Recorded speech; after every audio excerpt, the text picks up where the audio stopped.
I found the petition to declare me mentally incompetent on a Tuesday. It was signed by the only two people I trusted, my son and his wife. They didn't know that the confused old woman they described in legal filings was standing right behind them. And they certainly didn't know that while they were planning to take my life apart, I was quietly, methodically locking them out of it. I lit the last candle at the center of the walnut table. Its flame rose in a thin, trembling line. 16 porcelain plates caught the glow like small moons arranged in perfect formation. Each reflection quivered as if unsure whether to stay or vanish. The brass ladle that Calvin once gave me hung above the counter. In the shifting light, it looked almost alive, breathing with the room. Tonight was supposed to be the first time in years when the table felt full again. Mason's voice had carried a softness I had not heard since he was a boy. "Set the big table, Mom. We're all coming home." I held on to those words as tightly as I held the match that lit the candle. I folded each napkin and tucked its corner in with the same precision I once demanded from new trainees in the hotel kitchens. 16 settings, forks aligned, glasses spotless, a composition worthy of a family that no longer gathered. The order of it steadied my hands, but it did nothing for the quiet ache in my ribs. Outside, the wind shifted, brushing long strokes across the window pane. Or perhaps I only noticed it because the house was too still. I checked the time, 7:12 p.m. The minute hand clicked forward with that small metallic snap that only reveals itself when a room sinks into deep silence. I walked to the front window. The driveway lay under a sheet of untouched frost. No headlights turning in, no tires carving fresh lines, only the tall fir trees bowing in the cold. I remembered Serena's voice from yesterday. "Mom, did you lose your keys again? You seem so foggy lately." She had asked it with a smile, but her eyes were calculating. I had believed her then. I had worried about my own mind. Now looking at the empty driveway, I realized it wasn't concern. It was groundwork. When the notification buzzed, it sliced through the room with a sharpness that made me drop the dish towel. Its sound echoed against the tile like a small alarm meant for only me. I picked up the phone. A single photo expanded across the screen with a brightness that felt out of place in the dim room. 16 people.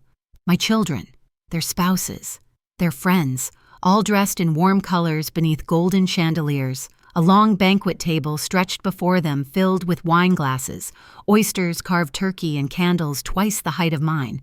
The caption read, "Annual Circle Dinner, Our Real Family." The room tilted. Not enough to make me fall, but enough that I reached for the edge of the table to steady myself. The candlelight wavered across the plates, bending into distorted shapes that looked nothing like celebration. I set the phone down, but my hand stayed on it. Letting go felt like admitting something had shattered. I walked to Mason's usual chair and pulled it back. The wood groaned under its own weight. I rested my hand on the backrest, expecting warmth. It was cold, colder than the frost on the window. The tiny Christmas lights I hung that afternoon blinked faintly outside their reflections, trembling on the empty seat. My breath tightened in my throat. I swallowed it down. I didn't scream. I didn't throw the phone. I simply placed my hands flat on the table, feeling the cold grain of the wood against my palms. It was the only thing keeping me upright. I pressed the chair back into place, adjusted the plate, aligned the fork. My movements were slower now, not the crisp rhythm of the kitchens. They felt like motions performed underwater. I went back to the head of the table. The candle flame steadied itself. 16 porcelain plates shimmered in the rising glow. Their symmetry felt merciless. The room held its breath with me. The oven timer clicked in the background. A lonely sound. The scent of roasted vegetables drifted through the air, warm and inviting, but the contrast only sharpened the emptiness that surrounded me. I picked up the phone again. The photo lit up the screen, casting a faint illumination across the nearest plate. Their faces were bright and warm in a room where I had no place. 16 plates waited. 16 chairs stood untouched. Outside, a strand of Christmas lights slipped from the gutter and tapped the window in slow, rhythmic knocks. Each tap felt like a question I was not ready to answer. I sat down. The wood under me felt colder than it should. My hands rested in my lap, still and folded.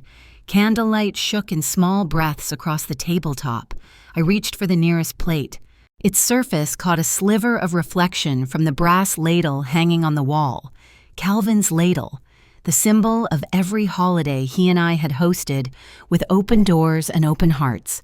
The reflection quivered not from the light, but from me. A slow awakening stirred inside my chest. Not anger, not yet. Something quieter. Something that had been asleep too long. Morning arrived without color. The light that slipped through the blinds was a thin, washed-out gray, the kind that made every corner of the house look a shade older. When my feet touched the cold floor, the chill didn't wake me. It simply reminded me that something had gone wrong long before the sun came up.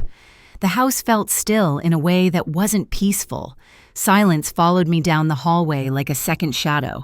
Last night's roasted vegetables left a faint warmth in the air, but the warmth felt hollow, like someone had taken the center out of the memory and left only the shell. 16 porcelain plates still sat on the walnut table.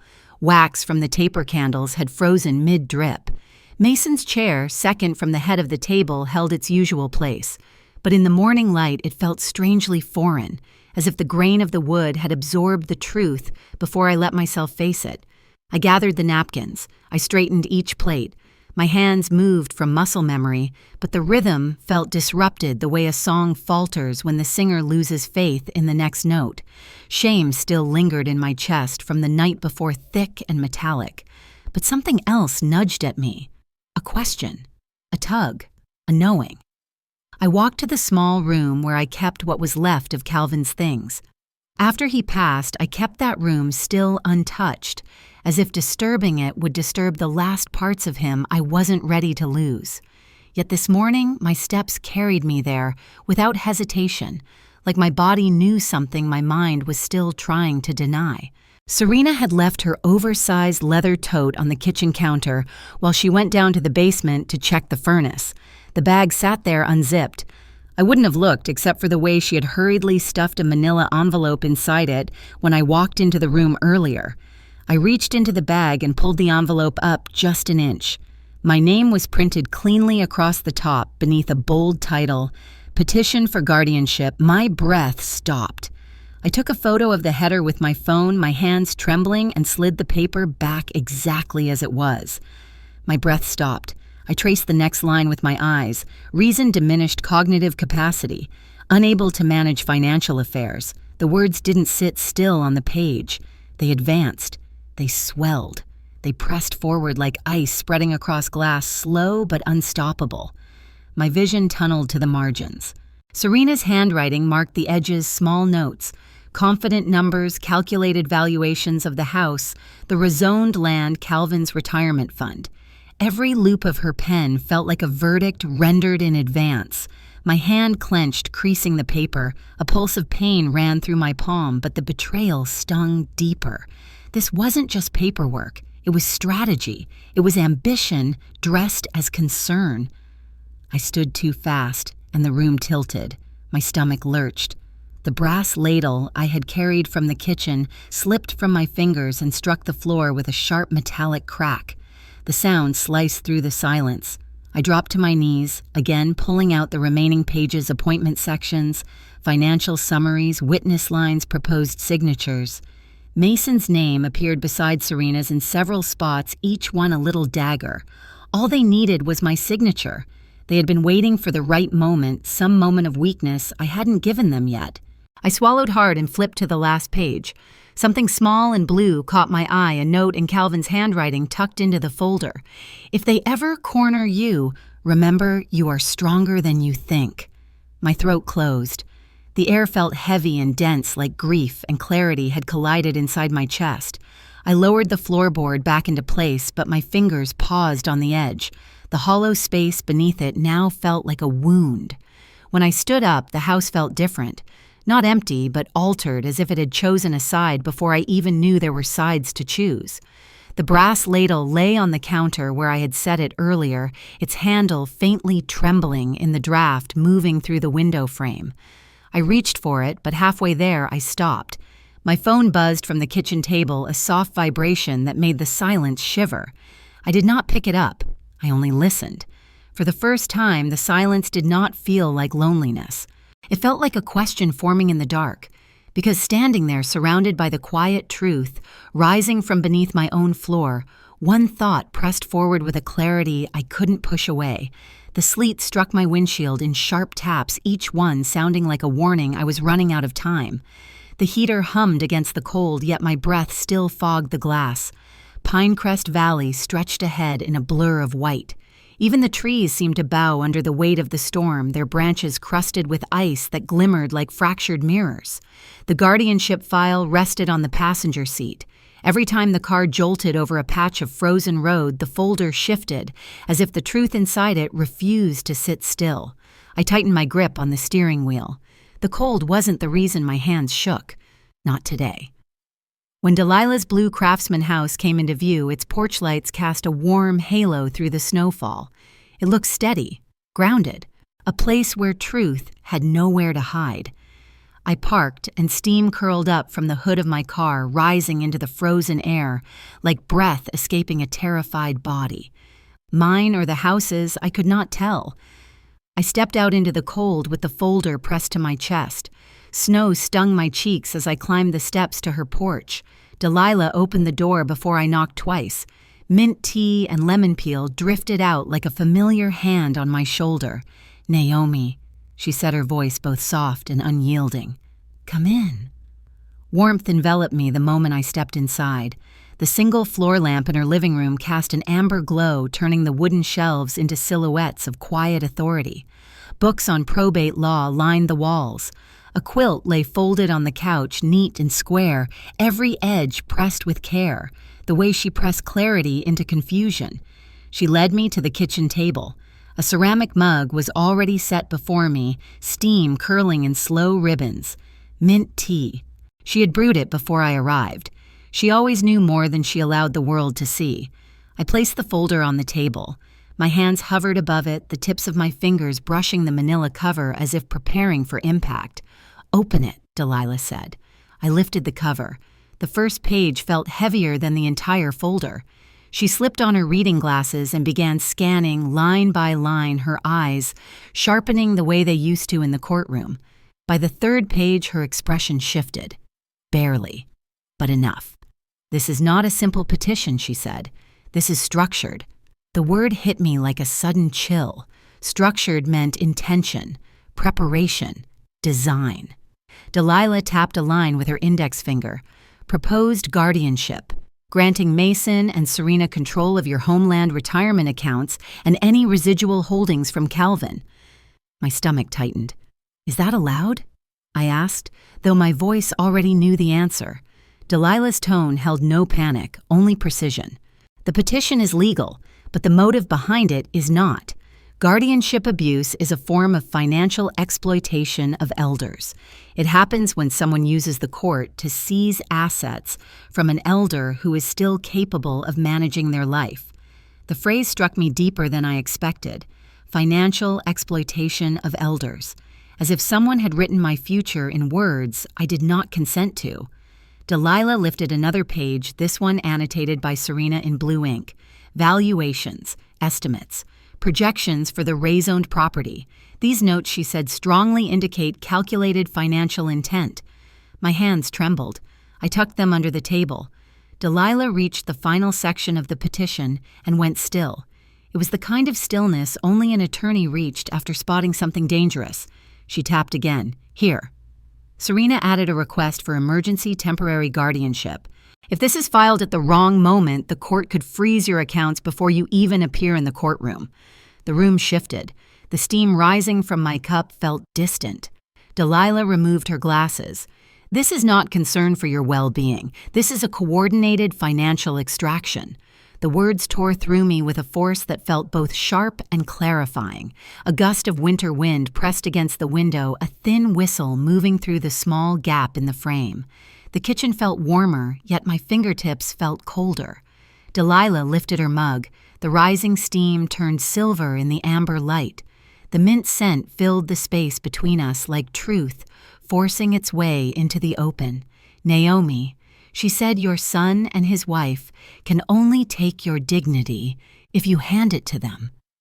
Her words landed with more weight than the petition itself, because I suddenly saw the shape of what they had tried to do and what I had almost allowed. "What do I do now?" I whispered. Delilah leaned back. Her mind moved like the turning of a key in a lock.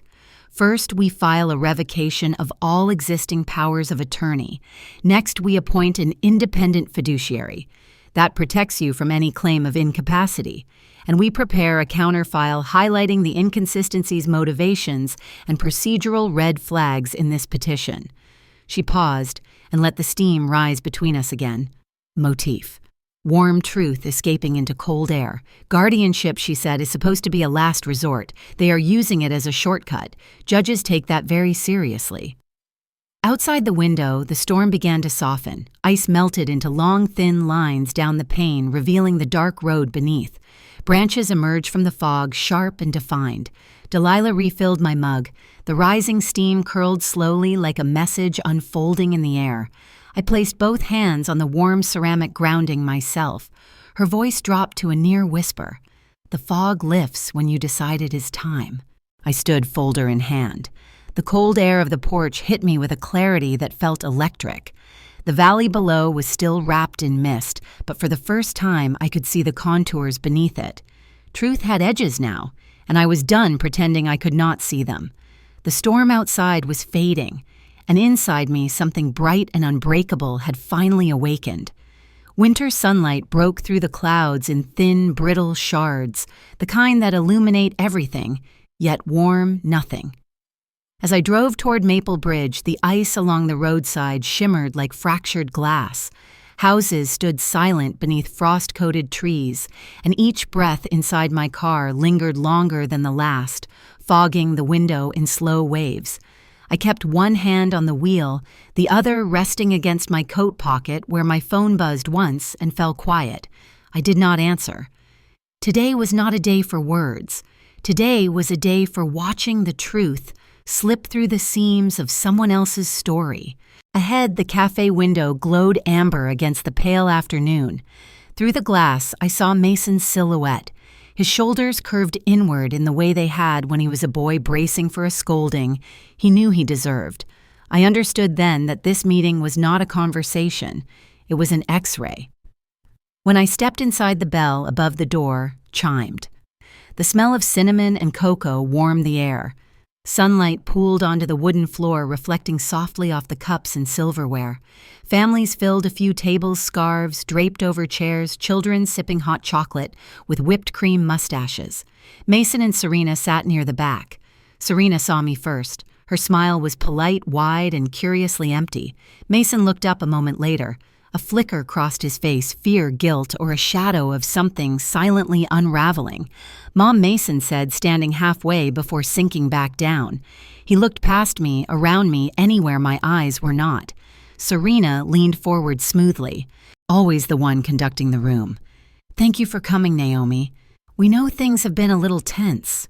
Tense. The word slid across the table, cold and deliberate. I sat. The chair felt chilled beneath me. Mason folded his hands together, fingers twisting. Serena ordered for both of them without turning. Mason nodded without lifting his gaze. I ordered tea. Mint. The scent reminded me of Delilah's kitchen, the morning before, of steam rising like a quiet truth. Serena talked. Her voice filled the table with details about property markets, rezoning strategies, client meetings, future developments. Mason stayed silent. His leg bounced beneath the table. He flinched slightly every time Serena used his name as though it belonged to her. I listened to their words, but I watched their eyes. That was where the truth lived. When the drinks arrived, Mason finally looked at me. Really looked. Briefly. His eyes held a question, or maybe a warning.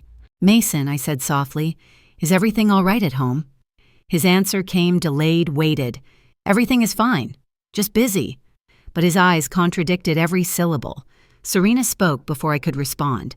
"We're managing a lot right now. We're actually working on a new project together, a very promising one." While she talked, she moved her purse. A sharp glint flickered from inside the leather flap.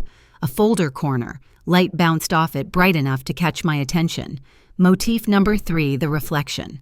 A second shift, and I saw it more clearly, the printed header on the visible document, Pinecrest Valley Holdings LLC, my land, my parcel, my husband's legacy, filed under a company name they had never mentioned. I kept my expression still, but something inside me tightened into a single crystalline point. "When did you two start a new LLC?" I asked lightly. Serena paused for half a second, a small telling crack. Then the smile returned, just something small. A standard investment tool. Everyone is forming LLCs since the rezoning.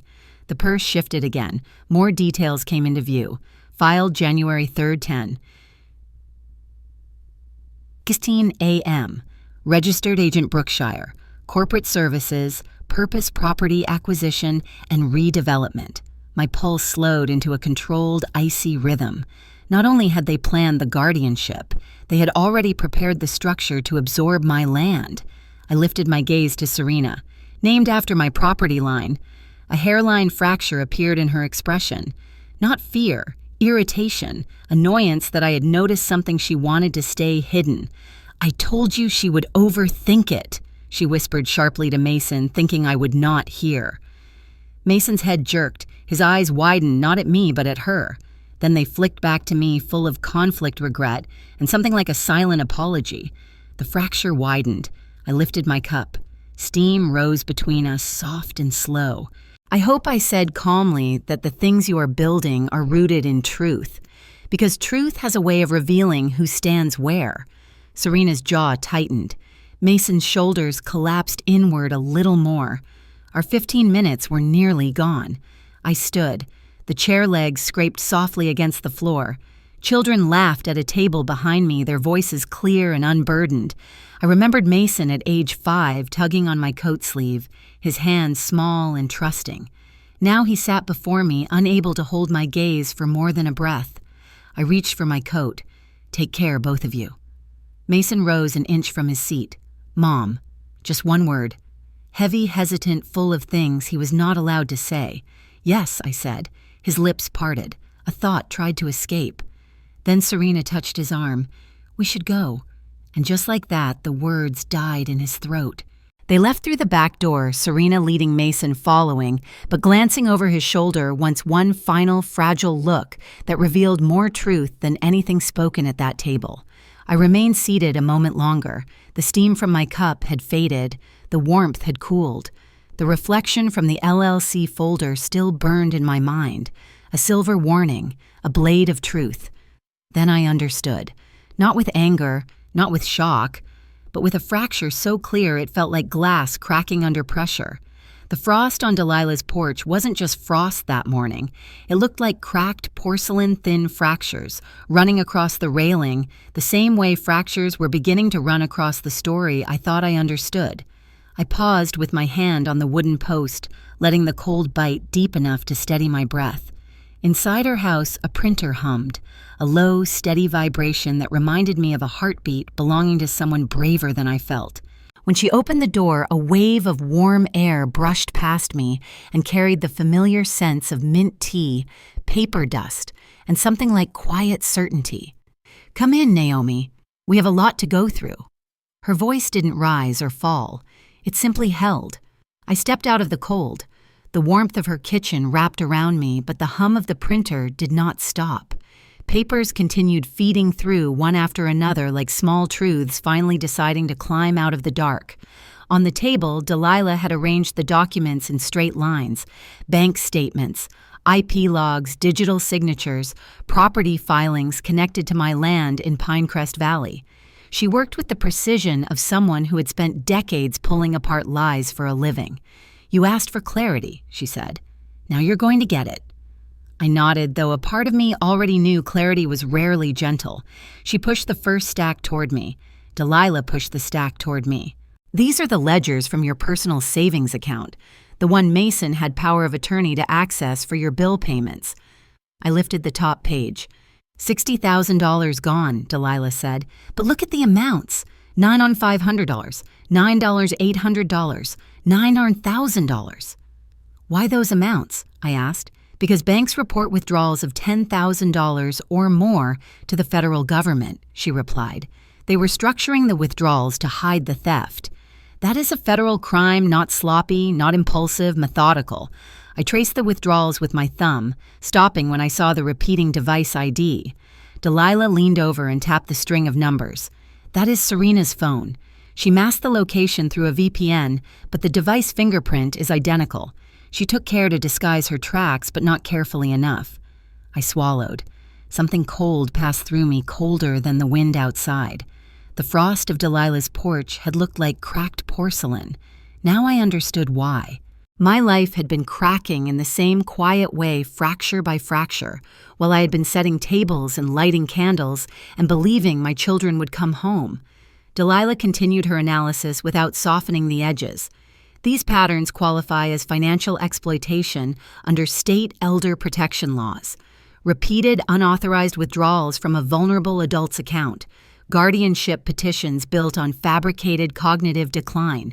A new LLC using your land's name, and now this. She slid a new document across the table. The paper glimmered when the kitchen light hit the embossed seal. It was a beneficiary designation form from a private insurance company. Recent, clean, efficiently filled in, Mason took out a life insurance policy, she said. The primary beneficiary is Serena. The secondary beneficiary is the LLC she registered. I did not speak. The room felt tilted as if gravity had shifted away from me. Naomi Delilah said gently, they were not just planning to control your assets. They were planning to become financially dependent on each other in ways that excluded you entirely. The printer fell silent behind us. The quiet was so complete that I could hear the tiny crackle of steam rising from the mint tea beside me. That sound anchored me. I looked down again at the insurance form. The edges of the paper aligned perfectly with the wood grain of Delilah's table. Something about that alignment steadied me. Calvin used to align things like that. Newspaper corners, invoice stacks, recipe cards, always straight, always precise. Pick up the forensic ledger, Delilah said softly. I lifted it. The pages fanned through my trembling fingers, each one rustling like a confession, whispered too late. She didn't need to narrate. The pattern was obvious now. 12 withdrawals. Same device, same rhythm. I set the ledger down, slowly, deliberately. Then I reached for the revocation packet Delilah had prepared. Termination of every old power of attorney. Cancellation of joint access, appointment of an independent fiduciary, and a full audit request. None of it was revenge. It was structure. It was truth. It was control returning to its rightful owner. Delilah opened to the signature page. Her finger rested where Calvin's used to sign his tax filings. This signature freezes everything they planned. I did not rush. I lowered my pen and let the point meet the paper. The first stroke cut clean through the quiet. The next built over it, steady as breath. When I completed the signature, a warmth rose through me, not comfort, but clarity. I pressed my palm against the page to set the ink. My tears had stopped 2 hours ago. Now only the scratching of my pen filled the room. Line by line, fact by fact. Grief was messy. Evidence was clean. Delilah gathered the packets into a crisp envelope and sealed it. The moment we file this, the investigation begins. Serena will feel pressure first. Mason will follow. Financial crimes will not ignore these numbers. I rose envelope in hand. The weight was light, yet it carried the future. Outside, the winter air hit my face sharply. The frost on the railing had begun to melt, leaving rivulets of water glimmering like thin silver threads. I touched one. It was colder than I expected. Behind me, Delilah locked her door. The metallic click echoed through the porch like a verdict settling into place. I'm not angry, I said to the open air. The envelope warmed under my arm as if answering back. The valley below stretched pale and honest. No lies, no noise, only wide, cold truth waiting to be faced. I exhaled slowly. I'm not angry. I'm preparing. The morning after I signed the revocation packet, the air outside felt sharper, as if winter itself had questions for me. When I stepped off the porch, the frost didn't glitter. It fractured. Thin white lines split across the ground like a map of everything that had been hidden beneath my life. The envelope from Delilah lay on my passenger seat, catching the weak sunlight and reflecting it onto the dashboard. The reflection pulsed with every turn of the car, steady and insistent, the way truth behaves when it finally finds a surface to land on. As I drove toward home, something shifted inside me. Not anger, not fear, a kind of stillness with an edge. Resolve had a temperature, I learned, and it was colder than the winter road. When I reached my house, I placed the envelope on the kitchen table and opened my phone. The screen glowed with old text messages I had once read with trust, but now read with scrutiny. Mason, months ago, Mom, don't stress about the accounts. Serena and I handled the paperwork. Serena, we just need your signature. It will make things easier. Easier for whom? The words carried a different weight now.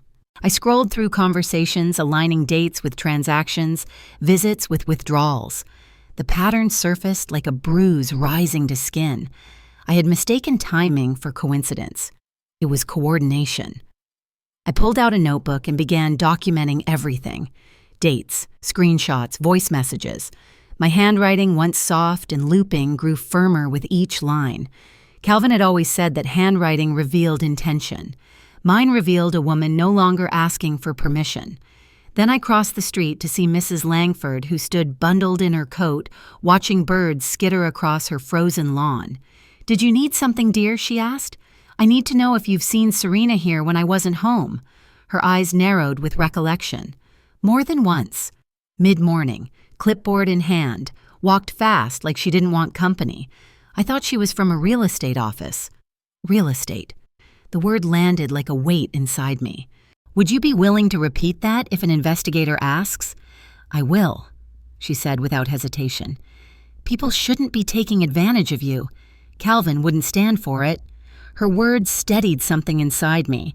I thanked her and returned home, the investigation loop widening with each step. Next, I opened Calvin's old appointment book. He kept meticulous records down to the names of advisors he trusted and the dates he last met them. I called the insurance agent he once used. The man confirmed that a new policy had recently been created under Mason's name. Primary beneficiary is his wife, he said. Secondary is an LLC. Your name is no longer listed on other accounts. The change was made April 10th. April 10th. The same week, Serena brought me a thick birthday card for her sister.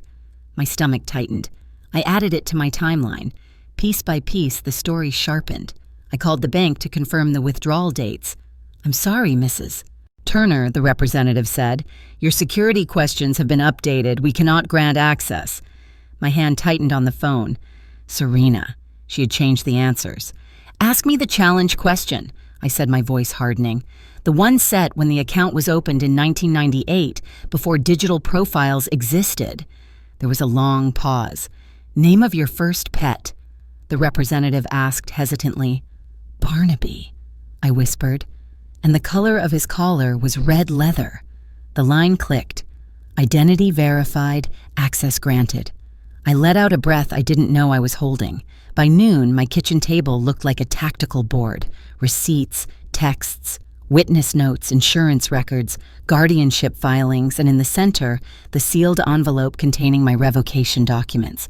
The house felt different. It wasn't just quiet. It was listening. The floorboards didn't creak, as if the house itself was holding its breath to hear what I would do next. Just as I laid the bank statements out on the table, gravel crunched in the driveway. A car door slammed. Serena. Panic spiked in my chest. She wasn't supposed to be here. I swept the papers into a messy pile and threw the linen tablecloth over them, grabbing my mug of tea just as the back door opened. "Mom!" Serena stepped in, her eyes scanning the room. She looked at the lumpy tablecloth, then at me.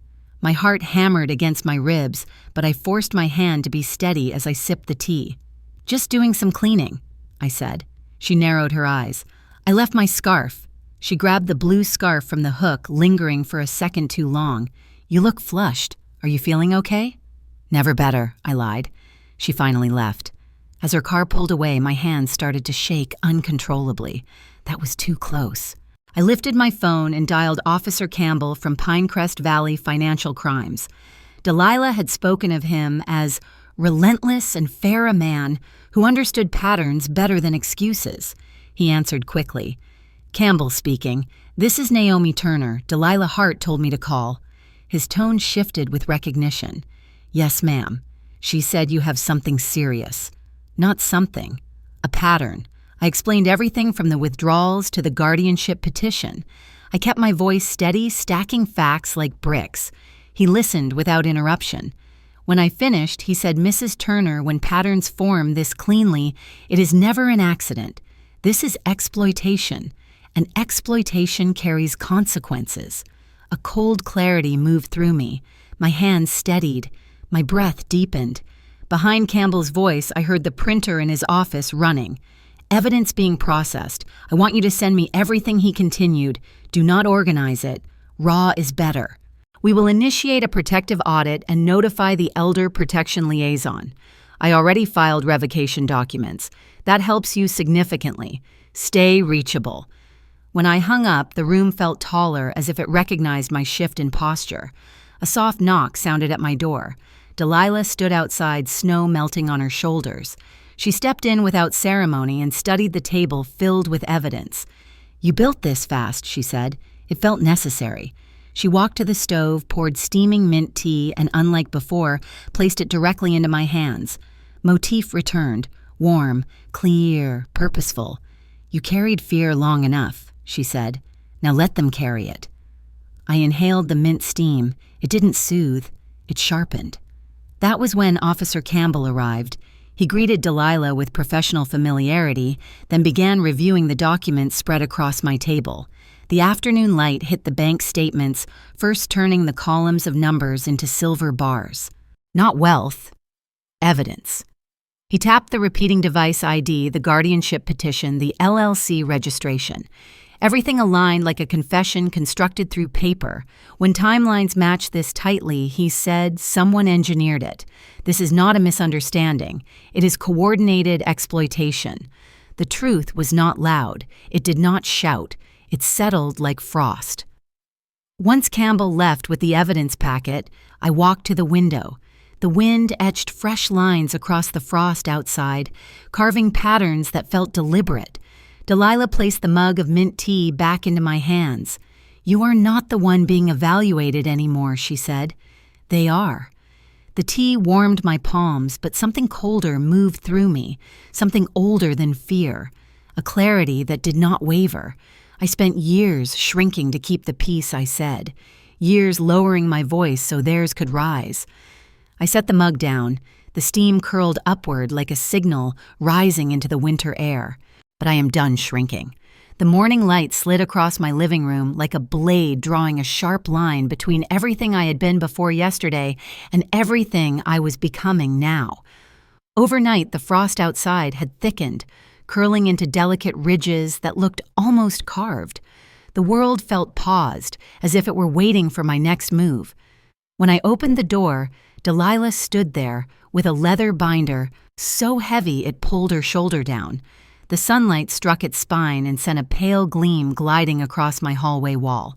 That brief flash felt like a signal, not hope, movement. I stepped aside to let her in. We did not waste time with small talk. The kitchen table had already become our war room, the place where silence turned into strategy. She set the binder down with a muted thump, a sound that felt like a new foundation being laid. We begin the second phase today, she said. She opened the binder and revealed a set of documents arranged in precise order. I felt my breath align with the rhythm of the pages. She pointed to the first section, Hui Tuan Bo POAQ, already certified. Her finger moved to the next, Independent Fiduciary Request, filed and confirmed. Then she tapped the thickest tab, its plastic sleeve catching the kitchen light and breaking it into a sharp sliver of reflection across my hands. And here, she said, is your guardianship counterfile. This is the document that flips the entire balance of power. She straightened the page, revealing the embossed seal at the top. Once this is filed, Naomi, they are no longer petitioners. They are respondents.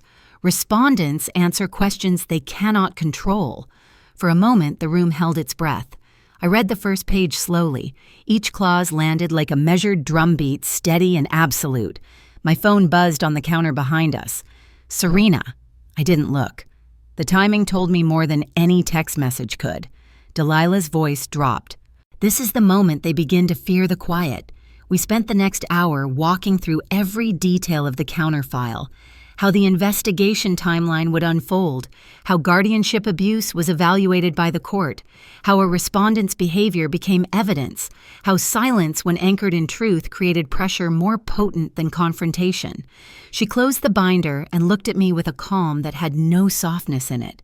Your role now, she said, is controlled presence. Speak little. Observe much. They expect panic. Give them nothing. I nodded. I can do that. You already are, she replied. When she left for a short lunch break, I sat alone in the strategy room. I practiced Delilah's teachings, breathing from the diaphragm, relaxing the shoulders, letting pauses expand before answering. It felt strange at first, like trying on a voice I hadn't used in decades. But after a few minutes, something clicked. Silence no longer felt like retreat. It felt like stance. That afternoon, my phone buzzed again. Serena. Hi, Mom. Have you thought about who the house will go to someday? The land is valuable. Mason and I want to help you plan. So she had stopped pretending. Her second message came quickly. Can we stop by tomorrow? Maybe look at the deed together. The audacity made the air feel colder. I typed only, afternoon is fine. No emojis, no warmth, no footing for her to stand on. I placed my phone face down and walked to the window. Outside, the sky had shifted into a muted silver, the kind of light that cast no shadows, exposing everything honestly. The frost across the lawn formed thin, mirrored lines that glimmered as the air moved. The kettle whistled. I poured mint tea into a mug, watching the steam rise in a perfectly straight ribbon. The motif returned, but not as comfort, as steadiness, as a pulse that matched my new calm. Later, Delilah returned binder under her arm. You handled Serena well, she said, without me telling her anything. She sensed it from my stillness. She opened the binder again and placed the counter file at the center of the table. Tomorrow is not a discussion. It is observation. Let them speak. Let them reach. Everything they say while reaching becomes evidence. I memorized her instructions. Pause before answering. Hold eye contact longer than expected. Let them fill the silence. Do not defend. Do not soothe. Do not explain. These were not games. These were boundaries rediscovered. Before leaving, Delilah closed the binder with deliberate finality. This file is your shield, and tomorrow you will see it work. After she was gone, the house filled with a stillness so complete it felt structural, like someone had installed new beams behind the walls. I stood at the window holding the mug of mint tea she had placed back in my hands. The steam curled upward in a narrow ribbon rising straight despite the faint draft, a steady ascent. My reflection blurred across the glass, not weaker, not older, sharpening. Tomorrow, Serena would sit across from me with that thin smile she wore when she believed she had already won. She had no idea the ground beneath her was shifting. I exhaled once, slow and certain. New Year's Eve arrived with a sky the color of steel. No fireworks, no warmth. Only a stillness so heavy it felt like the hour before a verdict.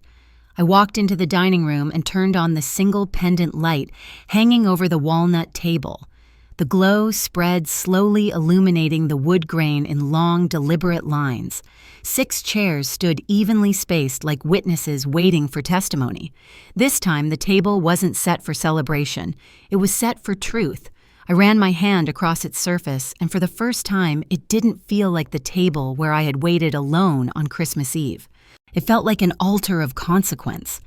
Outside, the winter dusk settled deeper, coating the valley with the thick hush that always came before a storm. But tonight, the storm wasn't in the sky. It was on its way to my door. At 5 o'clock sharp, a car door slammed. Mason's voice rose through the cold.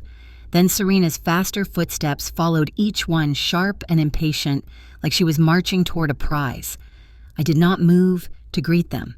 I let them knock. Once, twice. Only then did I open the door, standing just inside the frame. Mom Mason said with a hopeful smile that immediately felt rehearsed. "We came because you wanted to talk." Serena lifted her chin, scanning my face for weakness. "It's good you're ready to clear the air." Clear the air. She said it like I was the one who had polluted it. I stepped aside. "Come in." Their boots clicked across the floorboards as they walked toward the dining room. Mason hesitated first. Something about the empty table made him uneasy. "No dinner," he said cautiously. "Are you sure you're feeling all right?" I motioned toward the chairs. "Sit." They obeyed, but the silence between us wasn't empty. It was structured. We sat for a full 8 seconds before I lifted my hand and switched on the overhead light. The glow widened to reveal 3 places set at the table, but only one other person seated. Delilah Hart. Serena froze. "Who is this?" "My attorney," I said calmly. Delilah opened her leather binder. "We are here to discuss the immediate revocation of your power of attorney." Serena scoffed. "This is ridiculous. We're leaving." "I wouldn't do that," I said. "Chief Monroe and Officer Campbell are waiting in the living room with questions about your new LLC.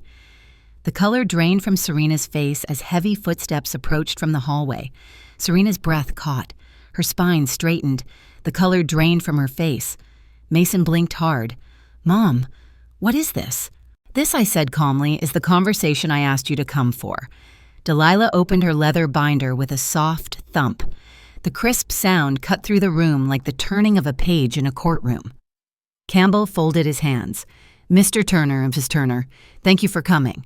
Tonight we are informing you of an active investigation related to unauthorized withdrawals, guardianship misuse, and property interference."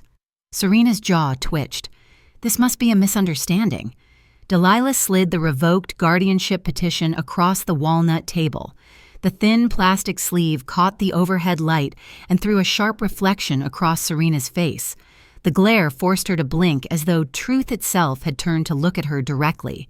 Campbell said, "This petition is null, permanently, and a protective audit has been authorized on every financial action tied to Ms. Turner's accounts."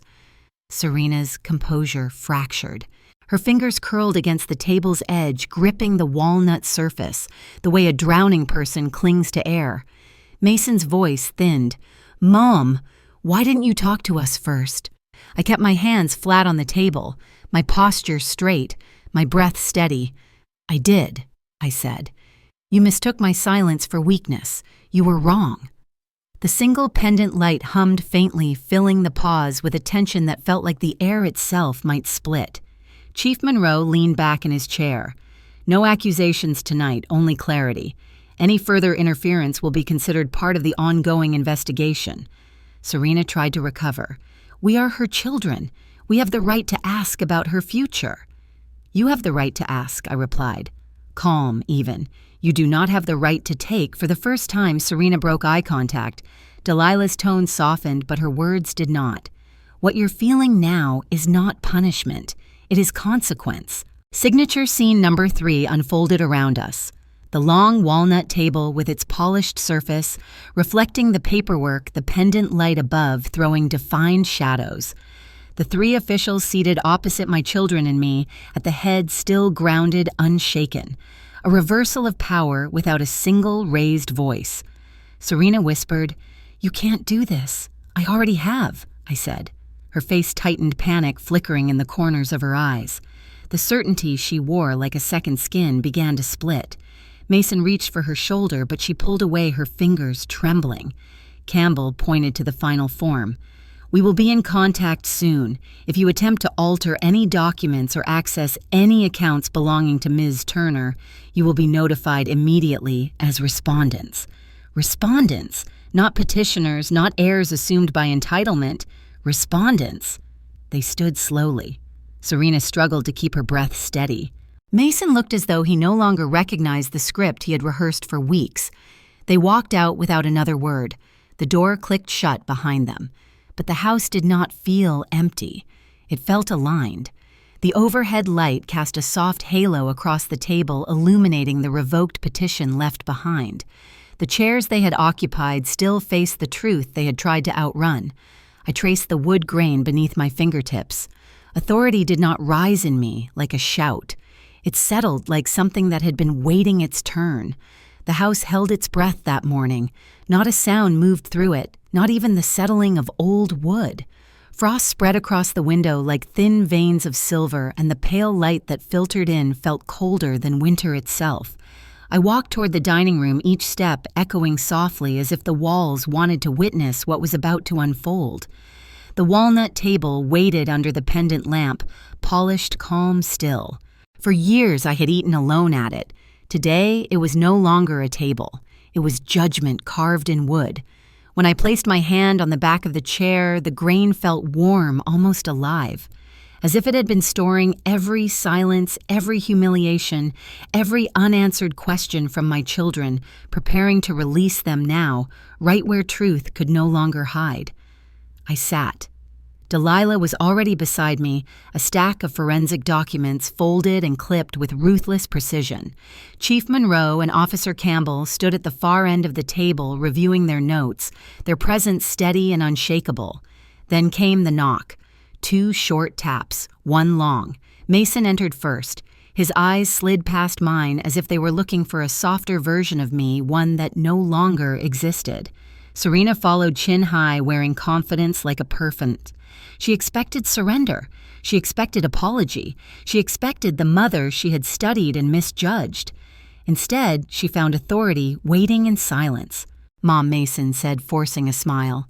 "We came because we thought maybe we could clear the air. Clear the air." They still believed this was a conversation, not a reckoning. Serena pulled out the chair across from me, the same spot where she once ate Thanksgiving leftovers, while giving me unsolicited advice about modern finances. She sat down slowly, fingertips grazing the table's surface, checking for cracks in my resolve. There were none. Delilah looked at me, a small nod. Time for the truth. She unclamped the forensic packet, and the sound snapped through the room like a distant branch breaking. Delilah began laying out documents one by one. Ledger lines, transfer dates, insurance beneficiaries, LLC registries, signatures penned with the arrogance of someone who believed they would never be questioned. Serena's face stiffened first. Then, Mason's breath hitched, barely audible. Chief Monroe's voice cut through the tension with an authority that left no room for deception. "Mr. Turner," he said, "we will begin with 3 questions. Answering falsely will be noted." Mason nodded, his throat tight. First, Monroe said, "Were you aware of the $60,000 withdrawn from the joint account tied to your mother's property in the last 6 months?" Mason blinked rapidly. "That was Serena's idea. She handles our budgeting." Serena whipped her head toward him. "Are you serious right now?" Monroe raised a hand. "Second, are you aware that a limited liability company was formed using the same name as your mother's land title?" Mason exhaled through his teeth. Serena said it was normal, a strategic setup. Serena scoffed. "Because it is normal. And she would have benefited if she actually kept up with things." The insult reflected across the table like a blade catching light. Monroe continued. "Third, why did you file for guardianship?" Mason shifted in his seat, the wood creaking under him. He didn't look at me. His eyes darted to the mantelpiece, resting on the framed photo of his father fishing at the lake, the one Calvin took him to every summer. He swallowed hard, his Adam's apple bobbing. "Mom?" He started, his voice quiet, almost like the boy he used to be. "We didn't mean for it to get this ugly. Dad always said, 'Mason, stop.'" Serena cut in, her voice sharp and metallic. She placed a hand on his forearm, not to comfort, but to silence. "Don't get sentimental now. We are here to fix the situation, not apologize for it." Mason's mouth snapped shut. He looked at the photo one last time, then lowered his head. I lifted the document closest to me. The paper trembled only slightly, not from fear, but from the weight of clarity. I was not aware, I said, because someone worked very hard to make sure I wouldn't be. "You call it stealing." Serena scoffed, her mask of politeness finally shattering. She stood up, gesturing wildly at the window towards the dark valley.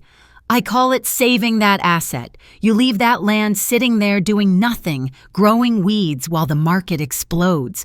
You're too old to understand the potential, Naomi. You hold on to dirt like it's gold, but you don't know how to mine it." She leaned over the table, her eyes cold and hard. "We were doing what needed to be done. We were building a future since you refused to. Someone had to make the hard decisions before you let it all rot away." I turned to her slowly. "You weren't protecting my life," I said. "You were rehearsing how to replace me in it." The room froze. Officer Campbell's pen stopped mid-note. Mason's eyes widened as if a glass wall had shattered between us, and he was only now seeing the debris. Delilah slid the final packet across the table with steady hands.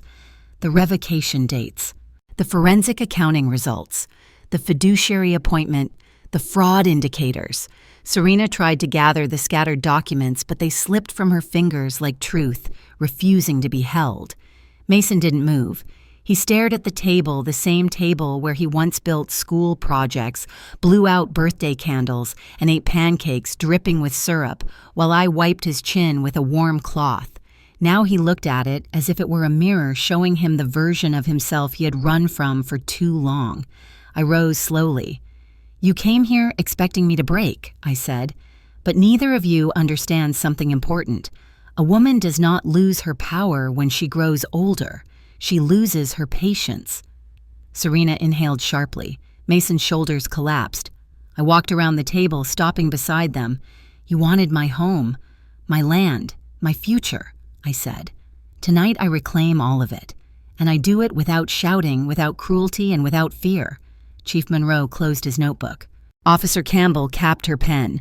Two guilty hearts sat at my table. Two silent mouths. Two futures about to change forever. I headed toward the door. Behind me, the room remained frozen heavy with everything they had done, everything they had denied, everything they had lost in trying to take what never belonged to them. The cold did not sting when I stepped outside. It felt like the world finally matching the truth I had carried inside me for years.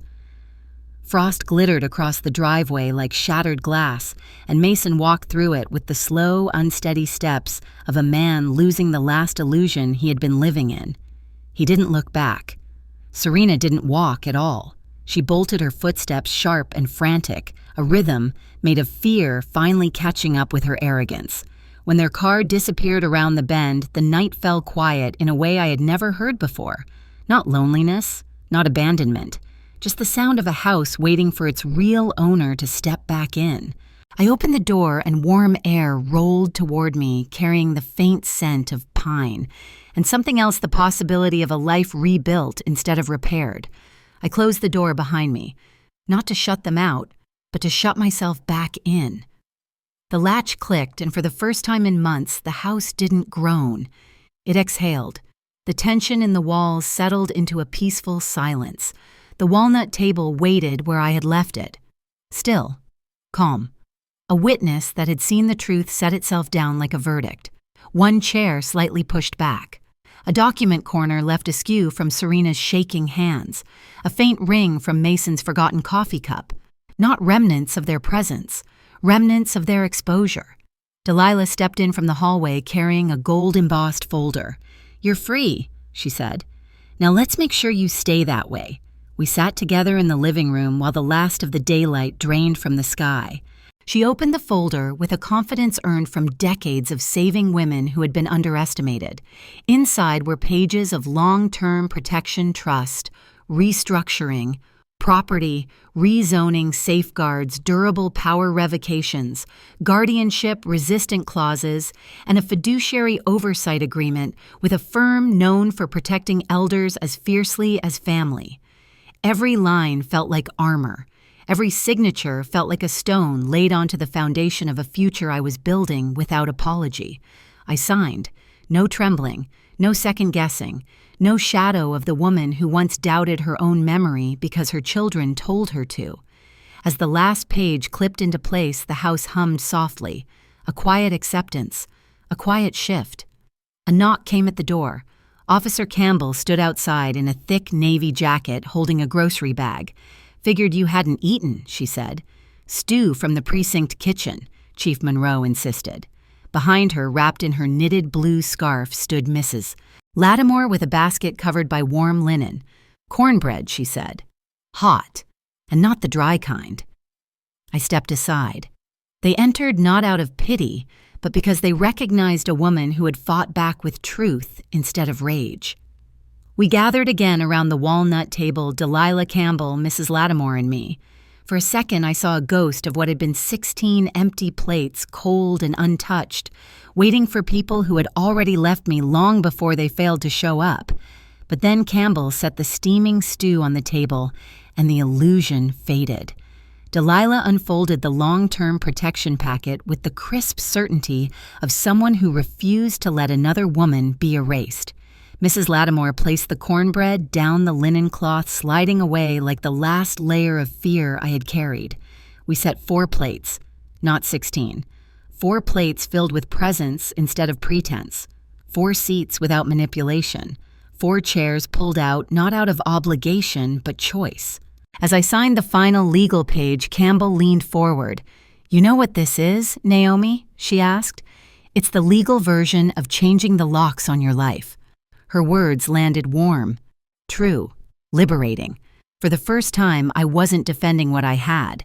I was building what I deserved. We ate together. The stew warmed the air. The cornbread broke softly under our hands. The lamp above the table cast honey-colored light across faces that had shown up for me without being asked. This was not a replacement family. This was a chosen one. After dinner, I stepped into the kitchen and reached for the mint tea. I hadn't touched it in months, maybe longer. Calvin used to buy me a bock every year on our anniversary, saying it tasted like the cleanest part of the world. Tonight, I boiled water and prepared it myself. The kettle whistled gently. I poured the tea into my favorite mug, Calvin's last gift, and carried it to the table. The warmth seeped into my palms. The peppermint scent rose like a memory being freed. Not 16 seats, only 4. 4 that had held compassion instead of expectation. 4 that reminded me the worst loneliness is not an empty table. It is sitting beside someone who hopes you disappear. As the night deepened, my guests stood to leave. One by one, they hugged me, not gently, not cautiously, but with a strength that told me they saw me clearly, fully, fiercely.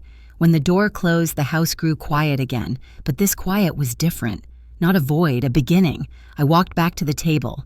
4 plates still warm, 4 chairs pushed back in comfort, a scene I had never imagined, yet one that felt like the most honest chapter of my life. I touched the back of my chair and whispered Giang Sin Nam Da to không mất gia đình, to thoát khỏi những người chưa từng thực sự là gia đình mình. I lifted my mug, sipped the tea slowly, and let freedom settle into me like warmth fighting back winter. Echo sentence. That night, freedom didn't knock. It sat down at my table and stayed. When the house finally went quiet that night, I realized something simple. Freedom doesn't always arrive with fireworks or victory speeches.